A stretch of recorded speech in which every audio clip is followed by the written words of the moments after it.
Hi, Terrance. Welcome to Web3 Digital Marketing Entrepreneur Podcast. It's so great to have you here. And as you can mention that in my LinkedIn, I've done a lot of research regarding the metaverse and healthcare and all that spaces. And it's really honored to have someone who's actually creating the virtual worlds in Right. today's world. So yeah, please tell a little bit about yourself and how you started in this virtual and everything. So Yeah. So my name's Terrance Williams. I'm over here in the United States, so over here in sunny Florida, Orlando, and been creating virtual reality spaces for mental health professionals, life coaches, therapists, nonprofits for a couple years now. My company, CEO and the founder of Meta Wellness. This is me and my team. We personally work with each of whatever it's nonprofits, mental health professionals, really bring their vision of what they want in their space to come to life, whether it's a standalone therapy room. Mhm. Also do customized platforms to where some people like to do exposure type therapy, group therapies, like you think like Alcohol Anonymous, those type of things, forums, events, all those type of really fun stuff. So I've been doing that for a while now, and really just been focusing in on the mental health space, and Mhm. it's been growing exponentially, and it's been really exciting. Great. So, one interesting thing I have found is that when you mention you not only do, like the virtual worlds for wellness or anything, you also do for educators, events and all other spaces. But what do you think the major industry that's been impacted with this virtual reality and everything so far? I mean, according to your experience. Yeah, so I personally believe virtual reality is going to have impact on three places. One is going to definitely be gaming. Gaming is going to be huge. It's what you kind of see a lot now. If you look at TikTok or if you look on like social media, there's always somebody doing some type of fighting game with the VR goggles and the headsets, Mhm. running into a wall, that type of really funny stuff. I believe health, not just mental health, but just the whole health aspect as well in general, will be impacted heavily. Mhm. A lot of colleges and universities are already starting to develop programs and classes to where people can redo based like heart surgery, in the Mhm. virtual Yeah. space to get that kind of practice before they go out and do it in the real world. So I believe that's going to be huge. I know the other aspect's going to be huge. It's fashion industry as well. NFTs are going to transfer over into these digital creatives where people can actually have virtual reality clothing. Um, Mhm. huge companies already like Gucci, Yeah. Prada, uh, even like Tommy Hilfiger. There's so many different ones are already developing their own clothing and putting those digital spaces. So those Mhm. spaces I believe are coming up next. I'm excited about the health one as well because I think mental health, even though the whole health aspect is going to be huge, mental health is going to be even more tremendously huge. So Yeah. yeah, definitely those three for sure. Gaming is going to be completely the first one as well. They're doing so much amazing stuff. If anybody out there is a Call of Duty type of fan, they're already trying to implement Call of Duty type of style games in Yeah. VR, and they actually look really really good already. So we're a lot further than a lot of people realize. Interesting. But one thing I mentioned, I might have to contradict in some point is that regarding the gaming where to mention, because I've been seeing multiple reports. I don't know how much of this is true actually in news, in TechCrunch and everyone that gamers are not actually, that much interested in the metaverse. I don't know how they get the stats for these reports, but I mean, but you are mentioning the gaming is kind of really big in the metaverse. I mean, gaming is the first space that came into metaverse, right? So, do you think? Yeah, well, not just that. If it's like already big, I don't think.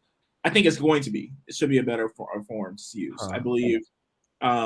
Like I think Sony's already creating their VR goggles. Apple's just creating their VR headsets, Yeah. and a lot of it is centered around gaming.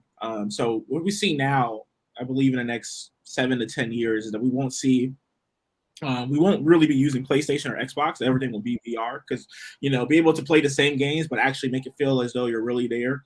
Yeah. So playing Dragon Ball Z actually make it feel like you're really Goku, right? Like Yeah. those some Going Super Saiyan would be nuts. right, like be able to go Super Saiyan instead of just like reenacting it as a kid in your room, right? Be able to actually do it in a game is going to be really really cool. Even Madden came out on its Hmm. own VR game where you can like actually play as the quarterback and actually feel as though so you're seeing it in the eyes of the quarterback. So, Hmm. and that's going to even portray a lot to where when people are trying to develop athletes, they can put these people in way more live scenarios to get them to have better decision making. So the level of even athletes will increase in the future as well.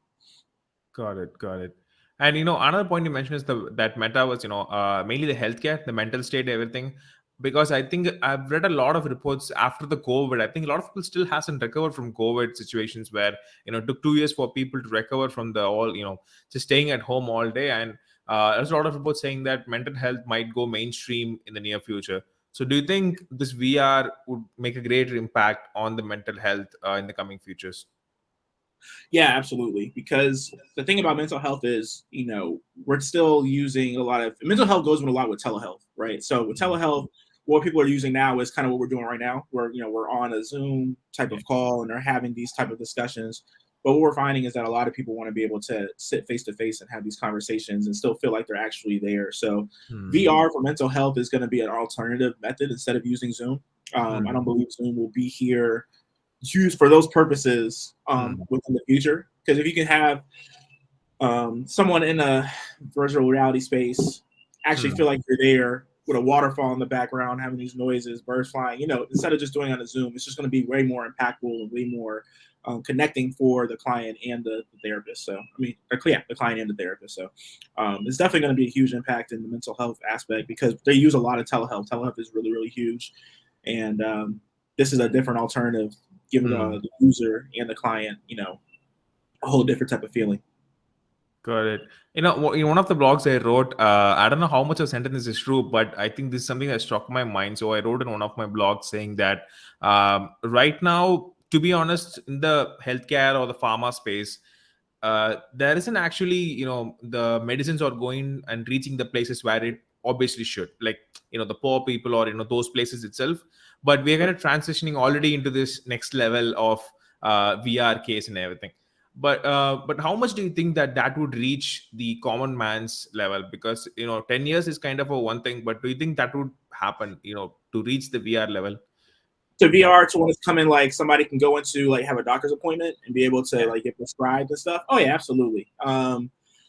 It's gonna be. I think that's when it gets a little bit tricky. But it's definitely gonna be something that I can definitely see coming. I think even Bill Gates was not mentioning that, but he was just mentioning that he believes in the future that all meetings, for example, are going to be in VR in the future, and I can see that definitely as well because you have a lot of people who are disabled, without transportation that can't actually see a physician, a doctor. Yeah. So being able to have the VR headsets and actually see somebody that's licensed, that you can prove his license, and you notice the actual physician is Hmm. going to be super beneficial. Also, just even the comfortability of it, right? So if I am able to go see my doctor and be able to talk to him about my issues, maybe I can just be a little bit more open and honest if I'm not actually face to face looking him in the eye, right? Hmm. And just the affordability and the accessibility as well, because everybody hates waiting at the doctor's office. It takes forever, right? It takes forever. Yeah.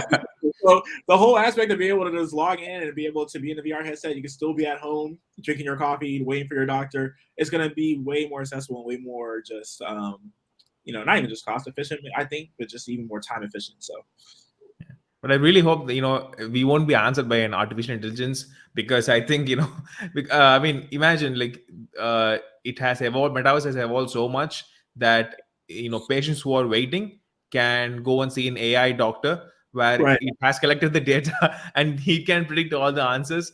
I mean, was that that would, yeah. and even your follow up questions, right? Like, and that's the beauty of AI. AI is going to be humongous. Like Chat GPT has been blowing up a lot, but that's Hmm. just like the tip of the iceberg of what AI is going to be able to do. And it's actually really incredible how fast something like that just came about, right? Like AI Hmm. has been around for a while, but Chat GPT came and everybody's like, "Oh, what is this?" But this type of stuff has been around for a while, and it's going to be transcendent. We're really in the, all the stages that people talk about with the future and the Jetsons and the Matrix and all that stuff. We're really in those beginning stages of everything, and it's really beautiful. Like, I think even just outside of VR and AI, I think McDonald's just released its first store that's completely robotic. It's just Hmm. straight robotic, no humans in there. And they've been talking about this for a while, but to actually be in the time frame where they're actually doing that, it's only the beginning, right? Yeah. Because once they're able to do that and perfect it, you're going to have less people working at McDonald's, which Hmm. is going to be horrible for a lot of people that work there. But just the whole aspect of being time efficient and cost efficient of being able to complete something like that and having those type of stores is going to be transcendent just in the long run for people. Because you can produce 10 times more McDonald's if all you got to do is put robots in there and not have to worry about efficiencies and people not showing up late or things like, what I mean, all types of stuff. So, Yeah. And it's interesting because you just got we just got our world to like 8 billion population, and there are yeah, people, getting laid off saying that, you will be replaced by AI. It's like new population rising every moment, and like I mean, even the baby is becoming jobless in the future is being predicted already. yeah, So, it's kind of scary too. It's like, where is jobs gonna have, what is the job market gonna look like in 10 Yeah. years? Robots are way more efficient and faster to do these things, right? So I think mostly the creativity is the only thing that's going to matter in the future, because if you can't think different, I think you will be definitely slashed by the AI. Because but I think that would take really 100 years or something in the future, and that is one thing that I found. I don't know. Do you think it will take 100 years? I mean, I'm just putting myself, because I I don't think know. I think we're about like 10 years away from everything, man. We're Oh about my 10 years God. away from, like, it's just so much like little stuff. Like they're like, even I think in California they're releasing robots that have the authority to take harmful measures, Uh-huh. and work with the police. We have Elon that's trying to put computer chips in our head, and that's supposed to Yeah. come out next year. Like, I think we're a lot faster. We're coming a lot faster than what people really realize. We're right there at the brink of, I would say, at least the beginning of a different new technological boom, which is going to be VR, AI, Yeah. um, etc. So, and robots. I don't know what robots we call. I just call it VR, AI, and robots. Those are going to be coming out, right? Because even like I think Uber Eats was having a conversation about, um, Yeah. when you're able Drones. to, the drones and stuff like Yeah. that, being able to order, and stuff like that. So it's gonna be a lot. It's just a lot of stuff that's coming. It's already like in the works. So yeah, Wow. At one point when you think of it, it's pretty exciting, and you literally feel like, what's the point of us doing all of this when everyone we know that's going to be replaced? But then it's like, okay, today is the day. Let's let's just move on from today. Think, yeah. It's a double-edged sword, right? Because like with technology, like the whole point of technology is to yeah, make everybody lazier. They're like, it's sad, but it's at some point it may come to a cost, right? Like my fiance, she talks a lot about, like, I don't know if you've ever seen Westworld or iRobot, when the robots like take over and stuff. So like, we got a lot of like conspiracies on that type of stuff too. But either way, it's coming. Yeah, I definitely don't think we're 100 years away from it. I think even in California, like, there, even when it comes to just even simple stuff like cars, right? Now California is mm, trying to go super electrical, all gas. You can't even sell a car if it's not electric in California. What, like 2025, like stuff like that is, they're really trying to push the narrative and to push the agenda of this technological boom, right? And then you have places like Dubai, that's, yeah.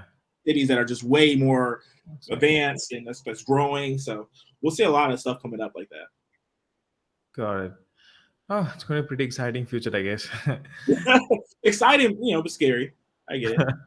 I get it. I'm a tech nerd, so it's more exciting for me. So Got it. Yeah, that's a point to be noted, actually. Yeah. yeah. If you love technology, you're excited. If you're like, then, like my dad, he hates it. Like my dad, he signed up for some what was it? It was a different internet service, Uh, and when he signed up, DoorDash gave him a $200 credit, and he mm. called me. He was like, I don't. He was like, what's a DoorDash? And I was like, it delivers food. He's like, I don't trust it. Take this $200 thing and just order what you want. I was like, all right, shoot. I use DoorDash and Uber Eats every day, so it was cool for me. But a lot of people that don't like technology, they're, that's even the basis of it. They don't like that. They're definitely not gonna like what's coming in the future. So, Understood. Wow. So, mhm. I think one point I want to really ask you is that since you're creating these virtual worlds, I think a common, I think a misunderstanding or a misinformation that's available online is the tech stack. Like, in order to create a virtual world, I think, probably, Unreal Engine or Unity, these are like proper tools are there to create that virtual world. Yeah. But So you what need a else? headset. Yeah. Yeah. So for me, I use Meta's platform, which is Horizon Worlds.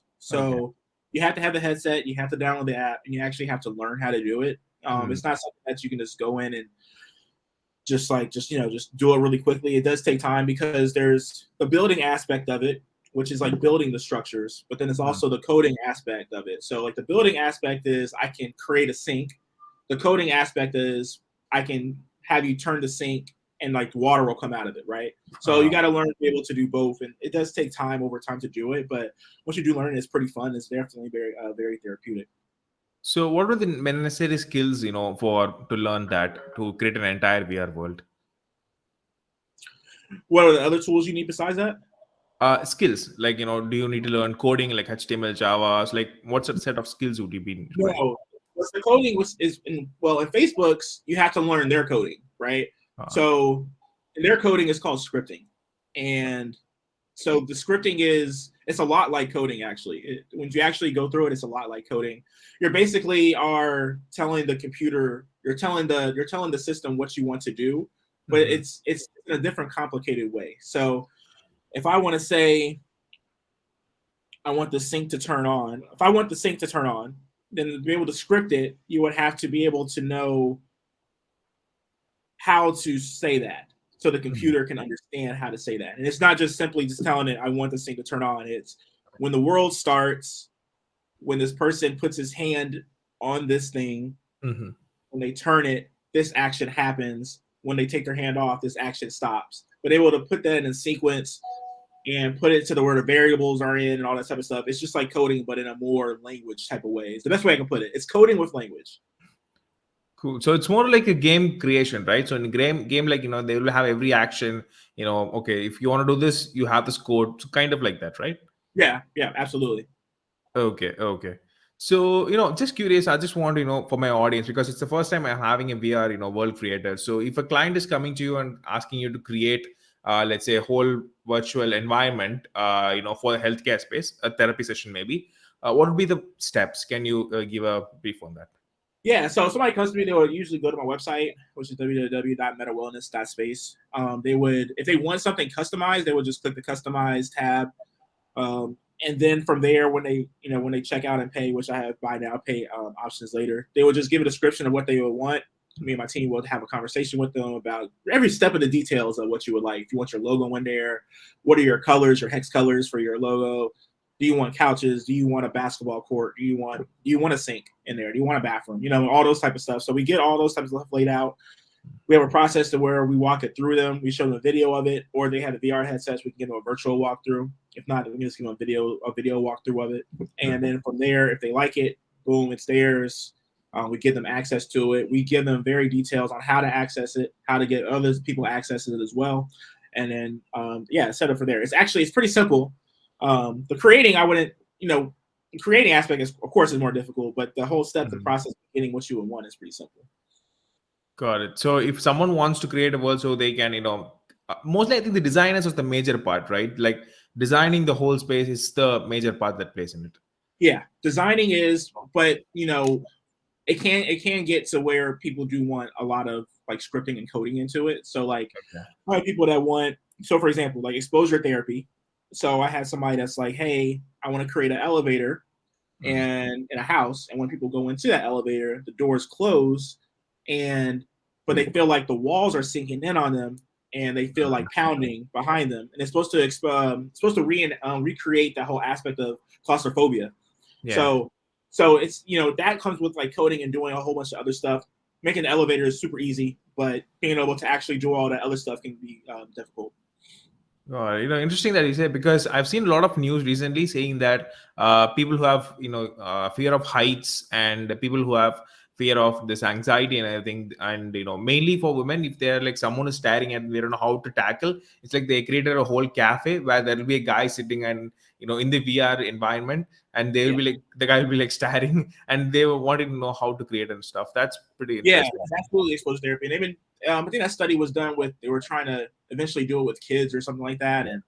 And kids were trying to say what they were liking, but they've been finding that exposure therapy, especially in VR, has been super helpful.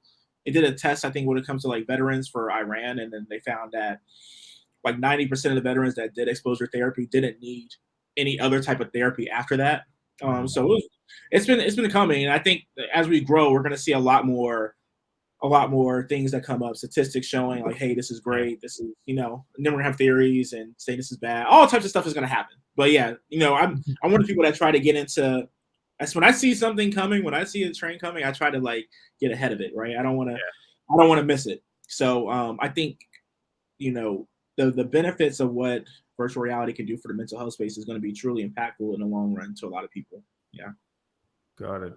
And just one final point I just want to follow up on that creation part is that you mentioned you'll be creating the spaces in the Horizon worlds, and you will be using the script of the Facebook and everything.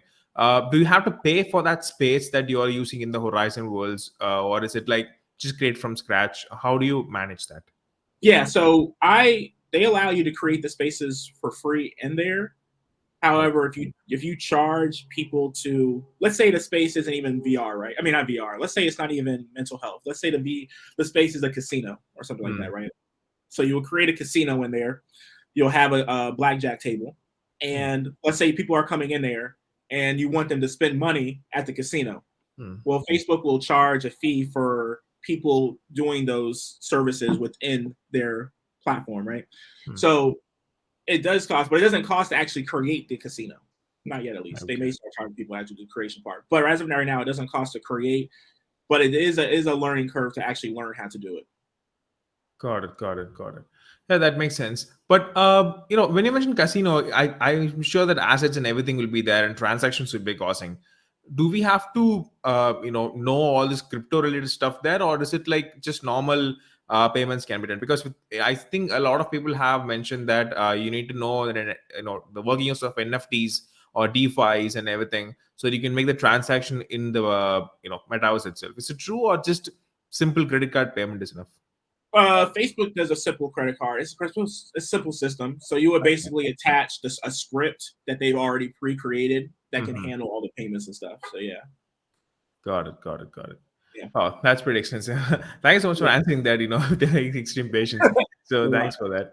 Yeah. So, it is been great. So VR stuff, we have discussed a lot about things. Do you have any pointers to add on the AR? Because I think it's just my thought from all the things that I've been hearing is that VR kind of requires a lot of things to Yeah. function, but AR is kind of like one holographic thing, with the specs and everything. So do you have any pointers on AR, or have you been doing yourself anything in the space? Yeah. So for AI, um, just a whole, AI is a whole different machine, man. It's a whole different process of technology, a whole different like scope of everything. And I believe if there's anything to be more afraid of, I think AI is going to be pretty scary in the future.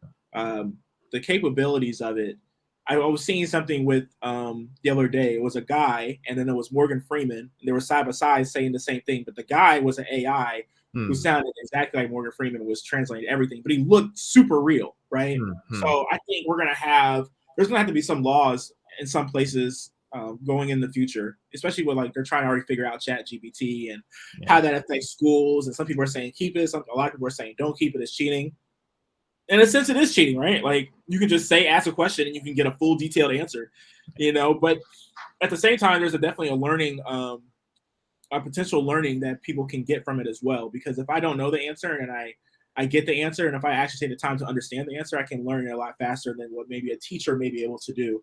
But even on the aspects of crime, right? Like let's take a step back and just look at crime. If somebody does something and somebody really wants to frame you, right? They can use an AI to make it sound like you said something, right? Like they're kind of trying to. A lot of people are saying they're doing that with Andrew Tate right now. I'm not saying that it's true or not true, but a lot of times when they're saying that the voice audio that they're hearing, it's sounding like AI. But we're still in the beginning stages of AI, right? So let's wait till we get to a place to where we can't tell the difference if it's an AI saying something or if it's actually that person, right? So there's gonna Yeah. have to be come up like that as well. So Yeah, and I think with ChatGPT, I think a lot, because I think even a lot of food aggregators in my country, they even gave notifications like, are you using ChatGPT? Then buy this food. Something, they have been like it just evolved in everywhere. yeah, So it's not just ChatGPT, right? Like there's gonna be other companies that's just like ChatGPT yeah, that are gonna be better than ChatGPT, and it's gonna be like there's gonna be no ways of really stopping it, right? Like, and this it's gonna make the world extremely more lazy in a lot of senses because if I can give an AI just basic instructions for me and say, hey, create my resume for me, they can, it's going to be a lot better than what the average person could do. So the competitive nature of what's going to happen is going to be extremely, in a lot of ways, more competitive because everybody can be on the same playing field and have the same access to, you know, develop full speeches, develop full Mhm. reports. So in the aspect of even education, they're going to have to find a way to make it competitive as possible because if not, everybody's just going to be walking out with A's. You can spend and ChatGPT, you can get like what 3 answers for $3. Like Yeah, I think it has it like for like $42 or something. I think that's what's coming. I think. right, like you would think that this type of stuff would be astronomically expensive, but no, they're making it extremely affordable for the average person. And for the average person, they can do a lot of damage with that. If I had Chat GPT in high school, I would be valedictorian. Like, Exactly. It just comes every single time after, mostly it's kind I thought it's only me, but every technology that's been evolving, I feel like, why hasn't it come when I was in school? I didn't have to. I had a computer. I didn't have to work this much, but yeah. Yeah, no, absolutely. No, absolutely, for sure. So, but yeah, so I'm definitely excited to see Mhm. what's gonna happen, but I am also like very much so like, what is really gonna happen here? So Understood. So, have you done anything with the augmented reality AR space? I have not. I get questions like that a Hmm. lot. It's just there's nothing against it. I like it more so when I'm watching like movies and like TV and Hmm. um, like if I'm doing like type of graphics with like GIFs and stuff, then AR is pretty cool. But I stuck to VR because it's just a different experience for me because with AR you're still looking at a screen, right? You're still Yeah. looking at a screen to see the effects of it, and it's really good effects. But with virtual reality, it's just a different feeling. Like I was when I first put the headsets on, I literally got chills. I'm looking up, I'm seeing birds. There's literally a tiger like walking right by me. There's an elephant somewhere else, and it's looking like I can actually walk up and touch them. And it's like it was freaky. It was really freaky. And it doesn't even just look like you're there. You hear the sounds, right? It actually like it makes you feel like you're really there. And I remember being on top of like this mountain, and I turned around and I turned back around and I felt like I stepped off, and my heart really jumped. I was like, oh wow, I thought I was gonna fall, but like it really gives you those feelings, right? So it's pretty freaky. It's pretty freaky. Understood. Um, Yeah. Oh, Terrance, it's pretty awesome. We talked a lot of different things, and it would be great that if you could mention the few places where people will find you and your services and Yeah. everything. Yeah. So you can find me on LinkedIn at Terrance W. That's TerranceW with a dot. You can find my Instagram at silkdeshaka_. You can find my website at www.metawellness.space, or email me at themetaworldcreator@yahoo.com. Awesome. Yeah. So now tables turned. If in case do you want anything to ask me? Yeah. Like, how do you feel about the future of VR? Yeah, I think it will be, the one movie that comes to my mind is that one is Ready Player One, because maybe that's how the world will change, or it will change like Wall-E. Like, how Yeah. Wall-E, everyone is like becoming like that, right? Really extreme or really like Yeah, it was. So these yeah. two things. But I think one major thing that I'm, really hopeful for is that a lot of people, couldn't actually travel or do a lot of things out there. Go to a concert or go to because even now I really want to go to a concert that's happening on Feb 4 here, but I really want this, alone space where imagine like I can tune everyone off. I can just hear that guy singing. I mean, that's possible in VR, right? Like you can turn all the audience off, you can just hear. So I don't know. Now, no, I don't know if it's not now, but in the future maybe. Yeah. So that gives a lot of hope for me in this VR space. So yeah, maybe let's wait and see. Yeah. It's gonna be interesting. It's either gonna be really good or really bad. Like it's gonna go one way or the other. Either way, I'm just trying to get in early. So if it does hit, I'm there. If it Yeah. doesn't hit, I'm like, well, maybe in Okay, the we future. tried. You know what I mean? So yeah, it's definitely gonna be interesting. Either way, but yeah, I always like to ask people like how they feel about VR, or well, how do you feel about AR too? The one thing I don't, I mean, I find AR interesting, but I think, like you mentioned, we are still in that world, and I think with AR, the main source of, people are expecting is that the information.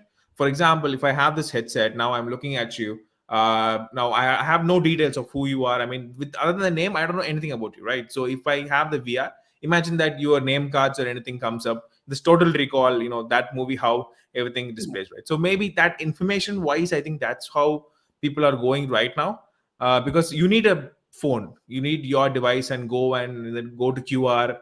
All the stuff need to be done with AR. It's just with VR, it's just one thing. Right, But right, right. yeah, I think AR needs right now more work to get that experience. If that is reduced, I think it would be really great.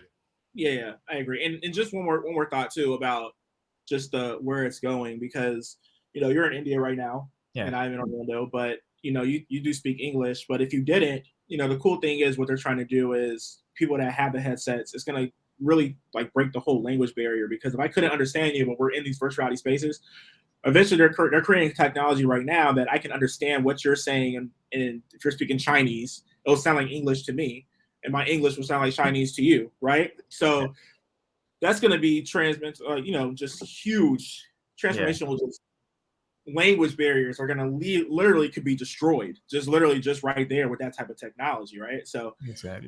It's going to be very interesting, very interesting. And then Yeah. still having that aspect of feeling like I'm in China with you, you know. Yeah. So I can hear you clearly, all right. So it's going to be really it's a lot of really great that's going to come out of it. But with everything that's good, there's always a bad as well. So hopefully the bad won't be too bad. We'll see. Yeah, hopefully. Yeah. Awesome. I don't want to do Westworld. I want to do iRobot. I don't want to be in those situations. I mean, if that is a iRobot situation, I would love to be a Will Smith. I mean, I would love to be the hero of the movie. Yeah, that's for sure. No, but Elon is literally trying to make it affordable for people to have robots in their house, like nannies. Like this is what like, and I don't bet against Elon. There's one person I don't bet against. I don't bet against Elon. I don't bet against Jordan. I don't bet against Elon. So those are two people I don't bet against. So if he said he's going to do it, he's going to be able to do it, and it's going to be once that happens, we're going to really feel like we're in the future. When you're waking up and there's just a robot in your house, right? So. And the one interesting thing, I really didn't want to talk about this in the recording, but I really want to ask you. Okay, when I was doing my keyword research for creating content and everything, the not one but two main things I found repetitively that has more volume is that metaverse, porn in metaverse and stripping in metaverse. Like these two things is Wait, been what was like the first one?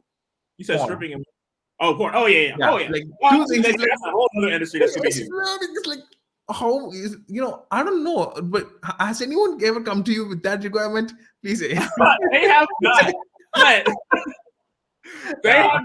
But you are absolutely right. That is going to be humongous in the virtual reality world too, right? Because if you think about it, we have like what OnlyFans now, and it's a screen, right? So the more realistic we can get everything to look, the more people can actually feel like, I'm actually with this girl, enjoying her time and company. And it could be the real girl actually there, or it could be an AI. I mean, it's just so many different ways to go. But yeah, no, it's definitely, I've seen some platforms. I've definitely seen some sexual platforms created with created, what should I say? I've seen creativity with the women in there doing promiscuous things. I'll say that. It's definitely work on you people think. But yeah, I've never actually been asked to do that. I don't even know how to start. I'd be like, no. Like, I don't even know. That's just not, from going to mental health to stripping is just like, I got totally. Yeah, and with the haptics and everything coming, that's the interesting part, right? People are saying that you could feel and touch, you can smell and do everything. Because I think that industry is something that's in one way it's extremely humongous. I mean, there's a lot of people who are talking about the money that's been poured into that industry, but with VR and everything, and I think in one part, imagine a 15 to 20-year-old guy, who will think that you don't have to go out.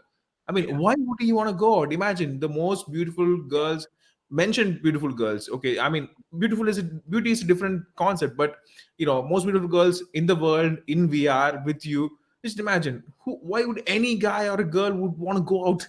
That's like that. I actually know people who've met each other in virtual reality and are now married in real life.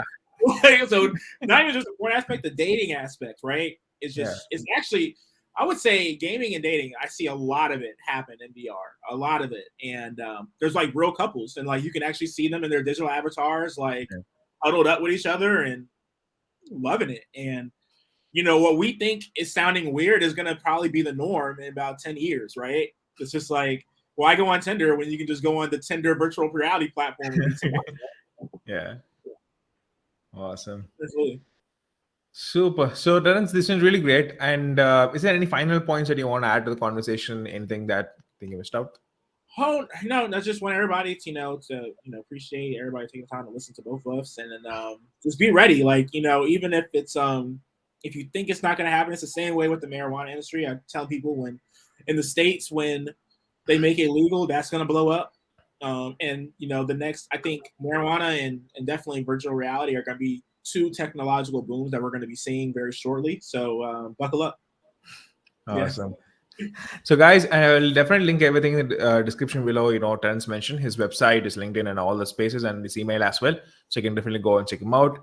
And yeah, thanks so much, everyone, for listening. Until next time, this is Jeffrey signing off. Thank you.